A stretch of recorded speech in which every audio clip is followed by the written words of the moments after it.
اس گڈھے کے اندر ڈال کر کے دفنا کر کے کیوں جانا چاہتے ہو؟ اے ابو جان میرا جرم کیا ہے؟ وہ کہتے ہیں کہ اللہ کے نبی میں کچھ نہیں سنا، میں اتنا سخت دل ہو گیا تھا کہ میری سمجھ میں کوئی بات نہیں آ رہی تھی، میں اس بچی کو وہاں بھاٹ کر کے دفنا کر کے چلا آیا۔ اللہ کے نبی جناب محمد رسول اللہ صلی اللہ علیہ وسلم رحمت للعالمین کو صحابہ کرام نے دیکھا کہ اللہ کے نبی صلی اللہ علیہ وسلم اشکبار ہو گئے، آپ کے آنسو گر رہے ہیں، داڑھیوں پر آ رہے ہیں۔ صحابہ کرام نے اس صحابی کو جا کر کے روکنا چاہا کہ تم اپنا واقعہ بیان کرنا بند کر دو، تم نے نبی اکرم جناب محمد رسول اللہ صلی اللہ علیہ وسلم کو غم زدہ کر دیا ہے، غمگین کر دیا ہے۔ اللہ کے نبی نے کہا اے میرے ساتھیوں اس کو نہ روکو۔ اس صحابی سے آپ نے دوبارہ کہا کہ تم اپنا واقعہ بیان کرو، وہ بیان کرتے جا رہے تھے اور ہمارے حبیب رحمت للعالمین جناب محمد رسول اللہ صلی اللہ علیہ وسلم روتے ہوئے جا رہے تھے۔ تو مسلمانوں یہ حالت تھی زمانے جاہلیت میں بچیوں کی، عورتوں کی، ان کو کوئی پسند نہیں کرتا تھا، لیکن قربان جاؤ اس اسلام پر قربان جاؤ۔ جب اسلام آیا تو انہوں نے پورا ادھیکار دیا، پورے حقوق دیے، اور اللہ رب العالمین نے یہ اعلان کر دیا للرجال نصیب مما ترک الوالدان والاقربون وللنساء نصیب مما ترک الوالدان والاقربون مما قل منه کثر نصیبا مفروضا، کہ اگر کوئی آدمی مر جائے وراثت میں جو چھوڑ کر کے جا رہا ہے تو جس قدر حصہ ہے بیٹوں کا، مردوں کا حصہ ہے، اسی قدر بیٹیوں کا حصہ ہے۔ بیٹیوں کو بھی ملنا چاہیے وراثت میں، لیکن آج مسلم سماج میں اکثر جگہوں پر بیٹیاں محروم کر دی گئی ہیں، نہ بیٹیوں کو دیا جاتا ہے، نہ بہنوں کو دیا جاتا ہے، نہ اور جو عورتیں وراثت کی حقدار ہیں ان کو بھی وراثت سے محروم کر دیا جاتا ہے، کچھ نہیں دیا جاتا ہے۔ لیکن ہمارے مذہب اسلام نے ان کو بھرپور ادھیکار اور حق دیا۔ اور مسلمانوں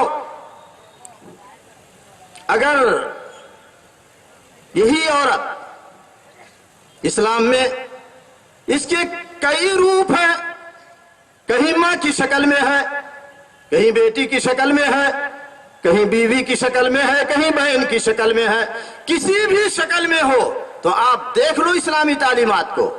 اللہ رب العالمین نے قرآن مقدس کے اندر فرمایا وَقَضَىٰ رَبُّكَ أَلَّا تَعْبُدُوا إِلَّا إِيَّاهُ وَبِالْوَالِدَيْنِ إِحْسَانًا إِمَّا يَبْلُغَنَّ عِندَكَ الْكِبَرَ أَحَدُهُمَا أَوْ كِلَاهُمَا فَلَا تَقُل لَّهُمَا أُفٍّ وَلَا تَنْهَرْهُمَا وَقُل لَّهُمَا قَوْلًا كَرِيمًا واخفض لهما جناح الذل من الرحمة وقل رب ارحمهما كما ربياني صغيرا۔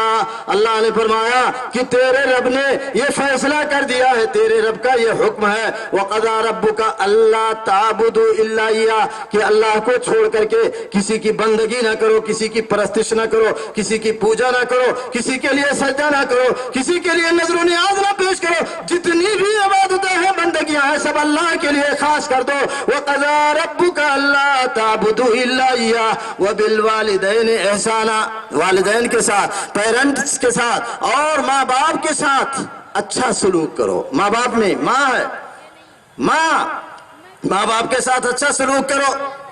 إِمَّا يَبْلُغَنَّ عِندَكَ الْكِبَرَ أَحَدُهُمَا، تمہاری موجودگی میں تم زندہ ہو، تمہارے ہوتے ہوئے اگر وہ دونوں بڑھاپے کو پہنچ جاتے ہیں یا ایک بڑھاپے کو پہنچ جاتا ہے، ایک کو پا لیتے ہو، تب کیا کرو فَلَا تَقُل لَّهُمَا اُفٍّ، تو انہیں اف نہ کہو۔ کوئی ناگوار چیز گزر جائے کچھ کہیں تو اوہ نہ کہو، اف نہ کہو۔ وَلَا تَنْهَرْهُمَا، اور انہیں ڈانٹو نہیں۔ وَقُل لَّهُمَا قَوْلًا كَرِيمًا، اور ان سے جب بات کرنا ہو تو نرم لہجے میں بات کرو، چکنی چپڑی بات کرو، اچھے انداز میں با ادب ہو کر کے بات کرو۔ وَقُل لَّهُمَا قَوْلًا كَرِيمًا وَاخْفِضْ لَهُمَا جَنَاحَ الذُّلِّ مِنَ الرَّحْمَةِ، اور اطاعت کا بازو رحمت کے ساتھ ہمیشہ ان کے سامنے پست رکھو، وَاخْفِضْ لَهُمَا جَنَاحَ الذُّلِّ مِنَ الرَّحْمَةِ وَقُلْ رَبِّ ارْحَمْهُمَا كَمَا رَبَّيَانِي صَغِيرًا، اور ان کے لیے دعائیں کرتے رہو کہ پروردگار عالم بار الہ ان پر تو اسی طرح سے اپنا رحم و کرم کر جس طرح سے انہوں نے بچپن میں ہماری پرورش کی ہے، بچپن میں ہمارا دیکھ ریکھ کیا ہے، بچپن میں ہم کو کھلایا ہے، بہلایا ہے، پھسلایا ہے، بچپن میں جس طرح سے انہوں نے میری تربیت کی ہے بارے الہ، اسی طرح سے تو ان پر رحم فرما، یہ دعا کرو۔ تو مسلمانوں، والدین خاص طور پر ماں کے حقوق، سرور کائنات جناب محمد رسول اللہ صلی اللہ علیہ وسلم کی خدمت میں ایک صحابی آئے، کہا من احق بحسن صحابتی یا رسول اللہ، اے اللہ کے رسول، میرے حسن سلوک اچھے برتاؤ کا سب سے زیادہ حقدار کون ہے؟ اللہ کے نبی صلی اللہ علیہ وسلم نے فرمایا امو کا، تیری ماں، کہا تیری ماں، قال ثم من، کہا پھر کون؟ قال امو کا، کہا تیری ماں، قال ثم من، پھر کہا کون؟ کہا تیری ماں، چوتھی دفعہ پوچھا ثم من، پھر کون؟ کہا تیرا باپ۔ تو ماں کا یہ درجہ، ماں کو یہ درجہ دیا گیا، اور اللہ کے نبی صلی اللہ علیہ وسلم نے ایک حدیث کے اندر یہاں تک بیان کیا کہ اس آدمی کی ناخواہ کالود ہو، اس آدمی کا ستیہ ناس ہو جائے جو آدمی اپنے والدین کو بڑھاپے میں پائے، چاہے دونوں کو پائے، ایک کو پائے، اور اس پانے کے بعد وہ جنت نہ کما لے، جنت کو حاصل نہ کر لے۔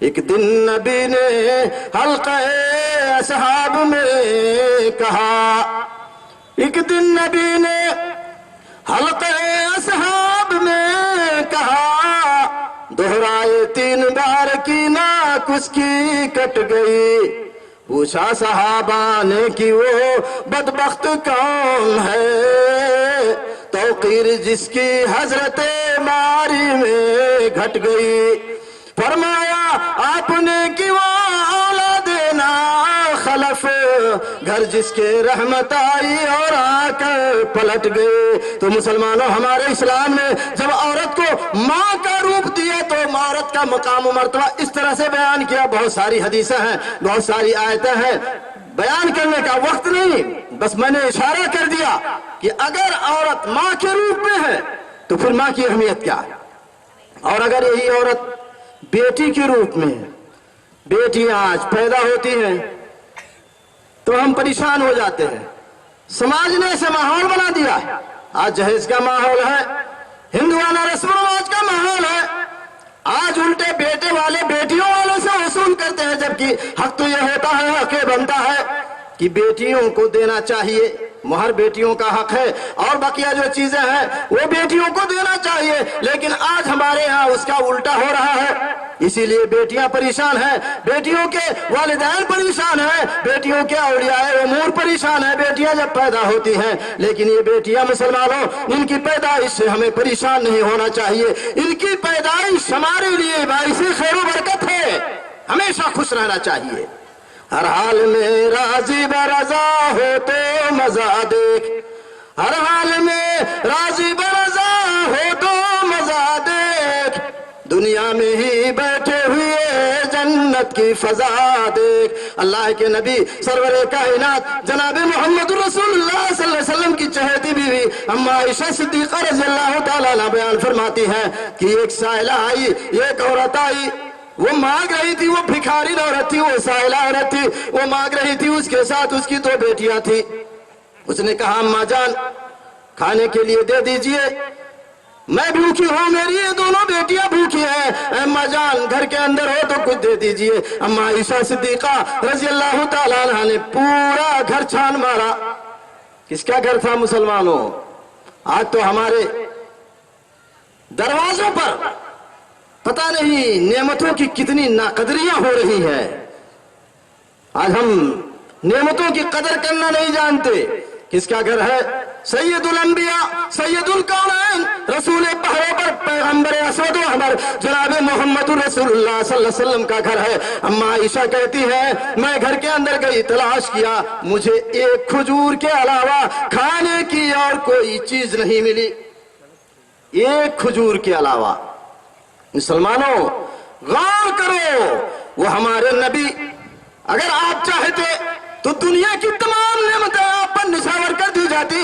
اگر آپ چاہتے تو پورے مکہ اور مدینہ کے پہاڑ آپ کے لیے سونا بنا دیے جاتے.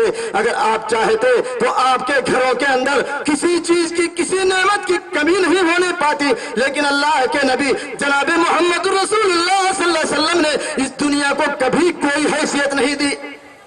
ایک واقعہ ایک حدیث آتی ہے, صحابہ کرام آئے, صحابہ کرام نے دیکھا تھا کہ قیصر و کسریٰ کا دربار کس طرح سے سجا ہوتا ہے, قیصر و کسریٰ کس طرح سے نرم گدوں پر آرام سے سوتے ہیں. وہ وہاں سے واپس آئے, دیکھا کہ سرور کائنات سید الانبیاء جناب محمد رسول اللہ صلی اللہ علیہ وآلہ وسلم چٹائی پر سوئے ہوئے ہیں. ہمیشہ خاک ساری سے جو سوتا تھا چٹائی پر, ہمیشہ خاک ساری سے جو سوتا تھا چٹائی پر, سلام اس پارسا پر اور اس کی پارسائی پر. صحابہ کرام نے دیکھا کہ ہمارا سرکار نبی اکرم جناب محمد رسول اللہ صلی اللہ علیہ وسلم چٹائی پر سوئے ہوئے ہیں, اور چٹائی کے نشانات آپ کے پیٹھے آدھار پر پڑے ہوئے ہیں, آپ کے پشت پر پڑے ہوئے ہیں.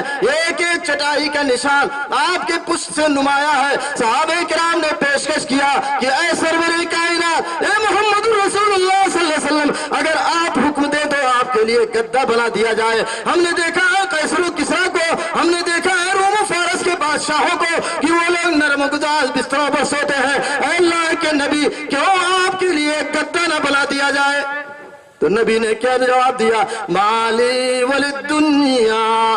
یہ مسلمانوں, یہ میرے ساتھیوں, مجھے دنیا سے کیا لینا دینا ہے؟ مجھے دنیا سے کوئی شوق نہیں ہے. مالی وللدنیا مانا فی الدنیا الا کراکب, میں تو دنیا میں ایک مسافر کی طرح سے ہوں. استظل تحت شجرہ ثم ترکہا وراہا, کہ مسافر کسی درخت کے نیچے آرام کر لیتا ہے, پھر درخت کو چھوڑ کر کے اپنا سفر جاری کر دیتا ہے. تو اسی مسافر کی مثال میری ہے. میں دنیا کے اندر رہنے کے لیے نہیں آیا ہوں, دنیا سے دل لگانے کے لیے نہیں آیا ہوں. یہ دنیا تو چلی جانے والی چیز ہے, دنیا ختم ہو جانے والی چیز ہے. میں دنیا نہیں چاہتا. تو میں بیان کر رہا تھا مسلمانوں کہ اماں عائشہ صدیقہ رضی اللہ تعالیٰ عنہ نے نبی اطہر جناب محمد رسول اللہ صلی اللہ علیہ وسلم کے گھر کے اندر تلاش کیا, کچھ نہیں ملا کھانے کا. ایک کھجور ملی, ایک کھجور. اماں نے لا کر کے اس سائلہ کو, اس بھکارین کو دے دیا, اس بھکارین کو دیا.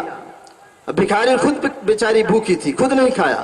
ماں کو اپنے بیٹوں اور بیٹیوں کی کتنی محبت ہوتی ہے, اندازہ کرو مسلمانوں. کچھ نہیں کھایا, کھجور کو پھاڑ دیا, ایک ٹکڑا ایک بیٹی کو دے دیا, دوسرا ٹکڑا دوسری بیٹی کو دے دیا, اور چلی گئی. شام کا وقت ہوا, سرور کائنات سید الانبیاء جناب محمد رسول اللہ صلی اللہ علیہ وسلم گھر تشریف لائے. اما عائشہ صدیقہ رضی اللہ تعالیٰ عنہ کو یہ واقعہ بڑا عجیب لگا تھا کہ اس عورت نے خود نہیں کھایا, بیٹیوں کو کھلا دیا. اللہ کے نبی جناب محمد رسول اللہ صلی اللہ علیہ وسلم سے بیان کر دیا واقعہ. تو آپ نے کیا فرمایا؟ آپ نے فرمایا کہ اے عائشہ سن لو, من ابتلی من هذه البنات بشيء فاحسن الیہن کن له سترا من النار. یہ عائشہ سن لے کہ ان بیٹیوں کے ذریعہ اگر کوئی شخص کسی آزمائش میں ڈال دیا جاتا ہے, کسی مشکل میں ڈال دیا جاتا ہے, آزمایا جاتا ہے, لیکن آزمائش کے باوجود وہ ان کی اچھی تربیت کرتا ہے, فَأَحْسَنَ إِلَيْهِنَّ كُنَّ لَهُ سِتْرًا مِّنَ النَّارِ. تو یہ بیٹیاں اس کے لیے جہنم سے آر ہو جائیں گی, یہ بیٹیاں اس کو جہنم میں نہیں جانے دیں گی. مسلمانوں اور کیا چاہیے؟ آج ہم اور آپ جو محنتیں کرتے ہیں, ہمارا جو نمازیں پڑھتے ہیں, ہمارا جو اللہ کی بندگیاں کرتے ہیں, ہمارا جو صالح اعمال کرتے ہیں, اچھے اعمال کرتے ہیں, کیوں کرتے ہیں؟ وہ محض اسی لیے کہ اللہ خوش ہو جائے, اللہ ہمیں جنت دے دے, جہنم سے بچا لے. فَمَنْ زُحْزِحَ عَنِ النَّارِ وَأُدْخِلَ الْجَنَّةَ فَقَدْ فَازَ وَمَا الْحَيَاةُ الدُّنْيَا إِلَّا مَتَاعُ الْغُرُورِ. یہی اصل مقصد کہ اگر کوئی شخص جہنم سے ہٹا دیا جائے, جہنم سے دور کر دیا جائے اور جنت کے اندر داخل کر دیا جائے تو کامیاب ہو گیا, یہی کامیابی ہے. تو یہ بیٹیاں جہنم سے آر بن جائیں گی, نہیں جانے دیں گی. وقت مختصر ہے، میں بہت کچھ بیان کرنا چاہتا تھا آپ حضرات کے سامنے، لیکن ایک واقعہ ضرور بیان کروں گا اس تعلق سے۔ علامہ ابن قدامہ مقدسی رحمۃ اللہ علیہ نے اپنی کتاب التوابین میں ایک واقعہ نقل کیا ہے حضرت مالک ابن دینار کا۔ مالک ابن دینار یہ بیان کرتے ہیں، اس سے لوگوں نے پوچھا کہ مالک ابن دینار تم اتنے غلط آدمی تھے، شریر آدمی تھے، خراب آدمی تھے، تم اچھے کیسے ہو گئے؟ تو مالک ابن دینار نے اپنا واقعہ بیان کیا۔ مالک ابن دینار بیان کرتے ہیں کہ میں پولیس مین تھا، اس زمانے میں شاہی پولیس تھا، میں پولیس مین تھا۔ کہتے ہیں کہ شعبان کی 15ویں رات تھی،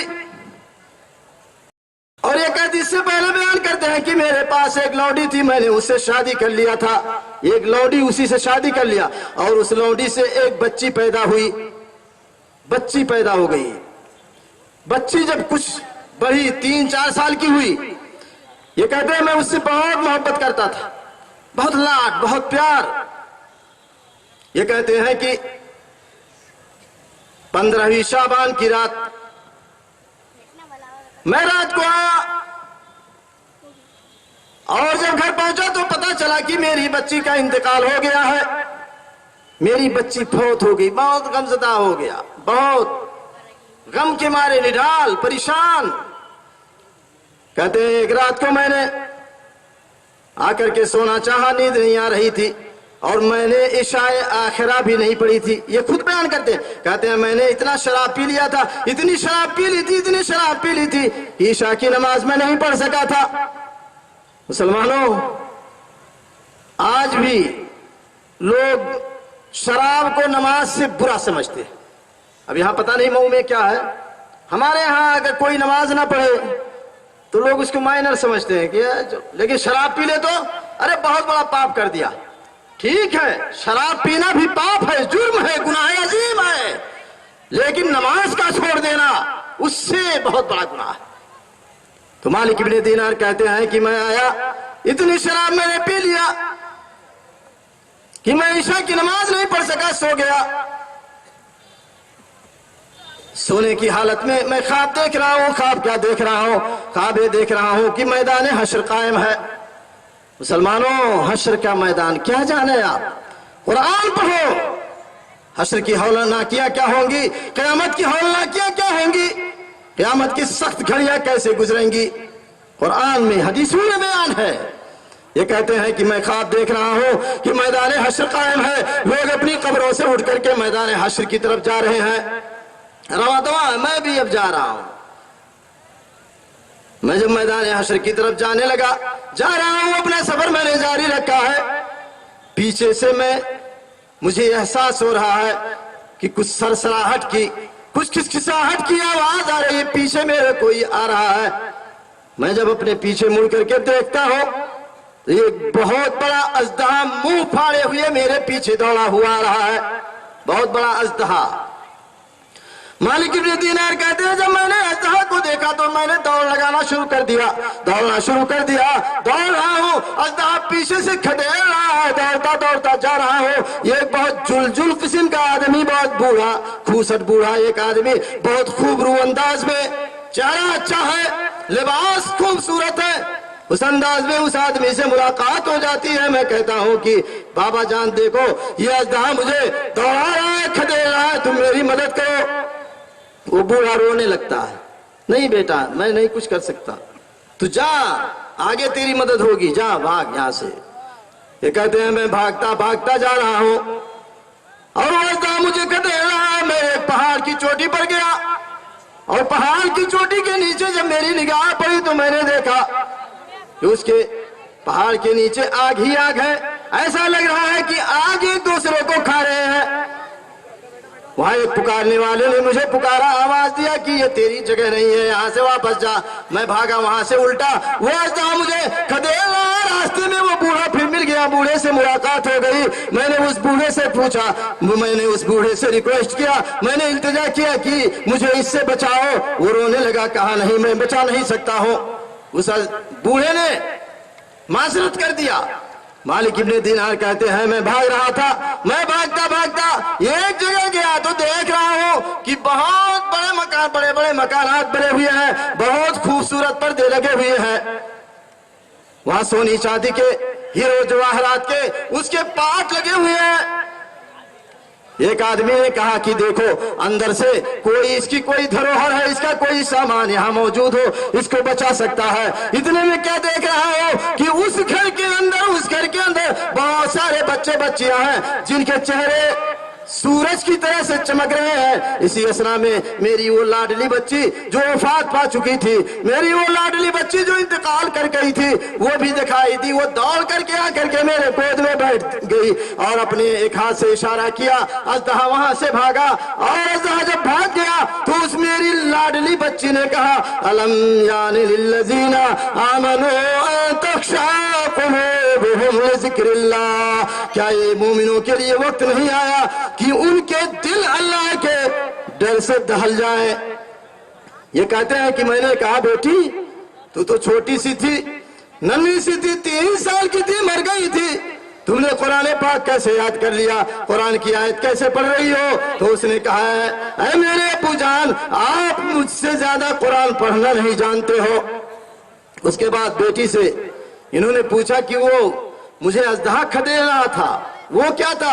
کہا اے ابو جان وہ آپ کے کالے کرتوت تھے, آپ کے برے اعمال تھے, آپ نے اتنے برے اعمال کیے ہیں, اتنے برے اعمال کیے ہیں کہ آپ نے ان کو بہت موٹا تازہ کر دیا ہے. اور ابو جان وہ جو بوڑھا جلجل ضعیف آدمی آپ کو ملا تھا وہ آپ کا نیک عمل تھا, وہ کسی کام کا نہیں. اسی میں کہتے ہیں مالک ابن دینار اسی اسنا میں میری آنکھ کھل گئی. اسی اسنا میں, اسی درمیان جب میں نے اتنا سب کچھ دیکھا, اسی اسنا میں میری آنکھ کھل گئی اور میں نے اللہ کی بارگاہ میں ایسی سچی توبہ کی کہ پھر میں کسی گناہ اور شراب پینے کے قریب نہیں گیا. تو یہاں استشہاد یہ مسلمانوں کی بچیوں کی پیدائش پہ ہمیں ناراض نہیں ہونا چاہیے. بچیاں ہمارے لیے باعث خیر و برکت ہے, بچیاں ہمارے لیے جہنم سے پردہ ہو جائیں گی, اور یہی چیز مطلوب ہے, یہی مقصود ہے. فمن زحزح عن النار وادخل الجنة فقد فاز وما الحیاة الدنیا الا متاع الغرور. تو مسلمانوں بچیاں اگر یہ بیٹی کی شکل میں ہیں, عورتیں بیٹی کی شکل میں, تو یہ فضیلت ہے. اور بیوی کی شکل میں ہے تو بہت ساری فضیلت ہے. بیوی اللہ رب العالمین نے فرمایا ہن لباس لکم وانتم لباس لہن, یہ تمہاری بیویاں تمہارے لیے لباس ہے اور تم ان کے لیے لباس ہو. بیویاں یہ لباس ہے. لباس کی قدر و قیمت اگر کوئی جانتا ہوگا, لباس کی اہمیت جانتا ہوگا, لباس کے فوائد سے کوئی شخص آشنا ہوگا, تو وہ یہ سمجھے گا کہ لباس کا مقصد کیا ہوتا ہے. لباس یہ آپ کو گرمی سے بچاتا ہے, لباس آپ کو سردی سے بچاتا ہے, لباس آپ کو طرح طرح کے بیکٹیریا سے بچاتا ہے, لباس آپ کو طرح طرح کی بیماریوں سے بچاتا ہے. اسی طرح سے مرد عورت کے لیے لباس اور عورتیں مرد کے لیے لباس ہے. ہر وقت ہر موڑ پر جو کام آئے, مرد عورت کے کام آئے, عورت مرد کے کام آئے. ہن لباس لکم وانتم لباس لہن. تو یہ سب عورتوں کے حقوق ہیں, عورتوں کو اللہ رب العالمین نے عطا کیے ہیں. میری ماں اور بہنوں کو بھی سوچنا چاہیے. لوگوں کے بلند باغ نعروں میں ان کو نہیں پھنسنا چاہیے. جو لوگ نعرے لگا رہے ہیں کہ ہاں عورتوں کو آزادی چاہیے, آزادی سے کیا آزادی چاہیے؟ ہمارا اسلام تو چاہتا ہے مسلمانوں کہ عورتوں کی عزت و ناموس محفوظ رہے. اسلام نے جو بھی حکم لگائے, جو بھی قانون بنایا ہے, وہ کس لیے؟ اس لیے نہیں کہ کسی کو پریشان کیا جائے, کسی کو تنگ کیا جائے, اس لیے نہیں بنایا, بلکہ قانون اس لیے بنایا ہے. اور آج قانون کی پاسداری نہیں ہو رہی ہے.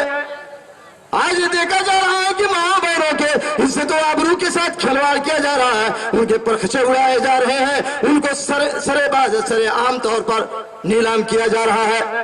ان کی کوئی حیثیت نہیں. گرچہ لوگ نعرہ دیتے ہیں کہ ہاں یہ چاہیے, وہ چاہیے, یہ آزادی چاہیے, وہ آزادی چاہیے, لیکن دیکھو کیا حالت ہو رہی ہے. آج عورتوں کے ساتھ کیسا سلوک اور برتاؤ کیا جا رہا ہے. عورتوں کے لیے اللہ نے جو قانون بنایا وہ عورتوں کی حفاظت کے لیے، تاکہ وہ عورتیں اپنی عزت و ناموس کی حفاظت کر سکیں، ان سے کوئی کھلواڑ نہ کر سکے۔ حضرت عمر فاروق رضی اللہ تعالیٰ عنہ، آپ جانتے ہیں بڑے ہی جلالی صحابی، جلیل القدر صحابی، اللہ کے نبی جناب محمد رسول اللہ صلی اللہ علیہ وسلم نے کہا کہ میرے بعد اگر کوئی نبی ہوتا وہ عمر ہوتا۔ اللہ کے نبی صلی اللہ علیہ وسلم نے فرمایا کہ اے عمر، تم مدینہ کی ایک گلی سے چلتے ہو تو شیطان اس گلی کا راستہ بدل کر کے دوسری گلی کا راستہ اختیار کر لیتا ہے۔ عمر رضی اللہ تعالیٰ عنہ نے اللہ کے نبی جناب محمد رسول اللہ صلی اللہ علیہ وسلم سے کہا کہ اے اللہ کے نبی، آپ کے گھر میں، آپ کی مجلسوں میں بہت سارے لوگ آتے ہیں، کچھ نیک ہوتے ہیں، کچھ بد ہوتے ہیں، کچھ فاسق و فاجر ہوتے ہیں۔ اے اللہ کے نبی، اگر آپ ازواج مطہرات کو پردے کا حکم دے دیتے، حجاب کا حکم دے دیتے تو اچھا ہوتا، بہتر ہوتا۔ عمر کے دل کی اس آواز کو عرش اعظم سے اللہ رب العالمین نے سن لیا اور کیا کہا؟ یا ایھا النبی قل لأزواجك وبناتك ونساء المؤمنين يدنين عليهن من جلابيبهن ذلك أدنى أن يعرفن فلا يؤذين وكان الله غفورا رحيما۔ اے نبی، آپ اپنی بیویوں سے کہہ دیجئے، اے نبی آپ اپنی بیٹیوں سے کہہ دیجئے، وَنِسَاءِ الْمُؤْمِنِينَ، اور مومنوں کی عورتوں سے کہہ دیجئے، یُدْنِینَ عَلَیہنَّ مِن جَلَابِیبِہنَّ، کہ وہ اپنی چادروں کو اپنے اوپر ڈال لیا کریں، لٹکا لیا کریں۔ ذَلِكَ أَدْنَىٰ أَن يُعْرَفْنَ فَلَا يُؤْذَيْنَ، اس سے وہ پہچان لی جائیں گی، پہچان میں آ جائیں گی کہ یہ شریف ذاتیاں ہیں، یہ اچھی عورتیں ہیں، یہ عزت دار گھرانے کی لڑکیاں ہیں، یہ نیک عورتیں ہیں۔ ذَلِكَ أَدْنَىٰ أَن يُعْرَفْنَ فَلَا يُؤْذَيْنَ، تو تکلیف نہیں دی جائیں گی، ان کو دیکھ کر کے سیٹیاں نہیں بجائی جائیں گی، ان کو دیکھ کر کے آوازیں نہیں، آباش اور بدماش اور بدقماش قسم کے نوجوان لوڑے آواز نہیں کسیں گے۔ فلا یوزین، ان کو اذیت نہیں دی جائے گی۔ وَكَانَ اللَّهُ غَفُورًا رَحِیمًا، اور اللہ رب العالمین بخشنے والا، رحم کرنے والا ہے۔ تو مسلمانوں، یہاں پردے کا حکم اللہ رب العالمین نے نازل کیا، کیوں؟ کہ عورتوں کی عزت و آبرو محفوظ رہے، عورتیں ننگی طور پر بے حجابانہ اریاں بازاروں میں نہ گھومیں کہ لوگ ان کو للچائی نگاہوں سے دیکھ کر کے ان کی عزت و آبرو پر حملہ کریں۔ اس لیے پردے کا حکم دیا جا رہا ہے۔ ہمارے نبی سرور کائنات جناب محمد رسول اللہ صلی اللہ علیہ وسلم مینا کے میدان میں اللہ رب العالمین کی طرف لوگوں کو بلا رہے ہیں، توحید کی دعوت دے رہے ہیں۔ آپ کے پیچھے پیچھے سائے کی طرح سے آپ کا چچا ابو لہب لگا ہوا ہے۔ اللہ کے نبی صلی اللہ علیہ وسلم بڑی محنت کرتے ہیں، بڑی محنت کرتے ہیں، بڑی جانفشانی کرتے ہیں، لوگوں کی بدتمیزیوں کا سامنا کرتے ہیں، لوگ آپ کو برا بھلا کہتے ہیں۔ حدیث کے اندر آتا ہے کہ اللہ کے نبی صلی اللہ علیہ وسلم پسینے سے شرابور ہو جاتے ہیں۔ آپ کی چہیتی بیٹی حضرت زینب رضی اللہ تعالیٰ عنہ جب دیکھتی ہے کہ میرے ابو جان بہت پریشان حال ہے، میرے ابو جان پسینے میں شرابور ہیں، میرے ابو جان پیاس سے ایک دم پریشان ہیں، وہ چھاگل لے کر کے دوڑتی ہوئی ابو جان کے پاس آتی ہے، چھاگل پیش کرتی ہیں، پانی پیش کرتی ہیں، ابو جان پانی پی لیجئے۔ اللہ کے نبی جناب محمد رسول اللہ صلی اللہ علیہ وسلم کی نگاہ آپ کے پردے پر پڑ جاتی ہے۔ کون ہے؟ بیٹی زینب، اللہ کے نبی صلی اللہ علیہ وسلم کی بیٹی ہے، چہیتی بیٹی۔ پردہ کا مطلب یہ کہ ان کے سینے کا کچھ حصہ کھل گیا تھا، وہ دوڑی ہوئی بے خودی کے عالم میں آئی، انہوں نے اہتمام نہیں کیا، پر سینے کا کچھ حصہ کھل گیا۔ اللہ کے نبی جناب محمد رسول اللہ صلی اللہ علیہ وسلم نے فوراً ٹوکا، کہا یا بنیا خمبری علیک نہرک، اے میری لخت جگر اپنے سینے کو ڈھانپ لے۔ آج مسلمانوں ہم کتنے بے غیرت ہیں، آج ہماری بیٹیاں، ہماری بہویں، ہمارے گھروں کی عورتیں بے پردہ ہمارے نگاہوں کے سامنے گھومتی ہیں، لیکن ہم ان کو ٹوک نہیں سکتے ہیں۔ بے غیرتی کا یہ عالم ہے کہ ہم ان کی ستائش اور تعریف کرتے ہیں۔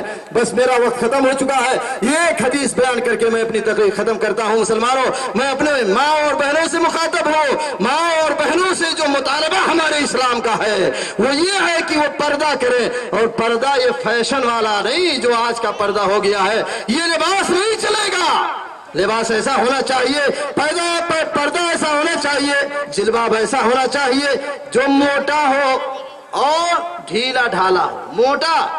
موٹا اتنا ہو کہ بدن کا کوئی انگ نظر نہ آئے، اور ڈھیلا ڈھالا یہ ہو کہ بدن کی کوئی ساخت ظاہر نہ ہو، اتنا ڈھیلا ہونا چاہیے۔ اللہ کے نبی جناب محمد رسول اللہ صلی اللہ علیہ وسلم نے ایک وعید سنائی، مسلم شریف کی روایت ہے۔ اللہ کے نبی صلی اللہ علیہ وسلم نے فرمایا کہ صنفان من اہل النار لم رہما، جہنمیوں کی دو قسم ایسی ہے کہ جن کو ابھی میں نے دیکھا نہیں ہے، یعنی میرے وقت میں، میرے موجودگی میں وہ لوگ ابھی پیدا نہیں ہوئے ہیں۔ ان دونوں قسموں میں سے اللہ کے نبی صلی اللہ علیہ وسلم نے ایک قسم یہ بتائی کہ نساء کاسیات عاریات مائلات ممیلات رؤوسهن كأسنمة البخت المائلة لا يدخلن الجنة ولا يجدن ريحها فإن ريحها لتوجد من مسيرة كذا وكذا۔ اللہ کے نبی صلی اللہ علیہ وسلم نے فرمایا کہ ایسی عورتیں جہنمی ہوں گی جو کپڑا پہننے کے باوجود ننگی نظر آئیں گی۔ نساء کاسیات عاریات مائلات، وہ خود مائل ہونے والی ہوں گی اور دوسروں کو اپنی طرف مائل کرنے والیاں ہوں گی۔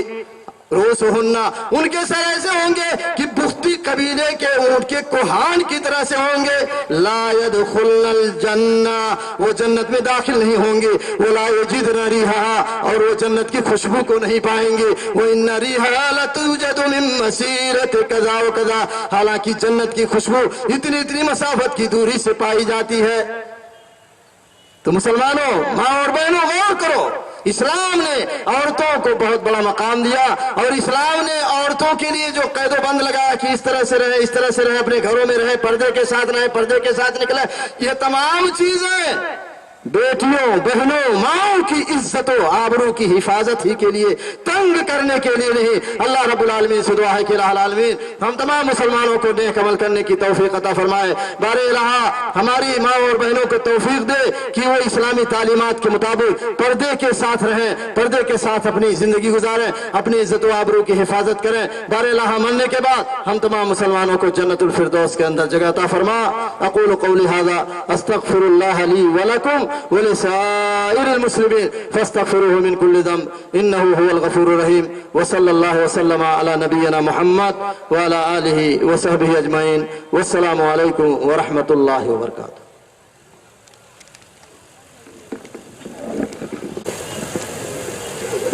مذہب اسلام نے صنف نازک عورت کو جو مقام اور مرتبہ دیا ہے وہ دنیا کے کسی مذاہب کے اندر آپ کو نہیں ملے گا۔ مولانا اسی موضوع کے تحت آپ سے مخاطب تھے اور بڑی مفید باتیں آپ کو سنا رہے تھے، لیکن ہمارے پاس بھی مجبوری ہے، وقت زیادہ تیزی سے گزر رہا ہے اور ہمیں مقررہ خصوصی کو سننا ہے۔